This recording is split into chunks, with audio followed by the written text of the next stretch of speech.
ever feel overwhelmed by everything you need to do? Like it's just too much to even start. You look at the big list and your brain just says, nope, not today. But what if the problem isn't you? It's the size of the task.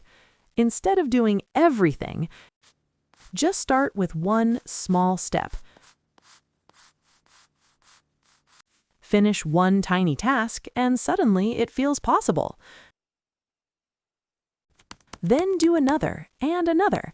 Progress starts to build. Small wins give you confidence, and confidence gives you momentum.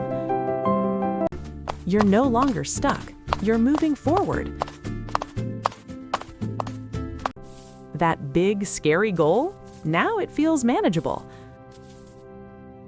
Remember, big success doesn't start big. It starts small. Just begin.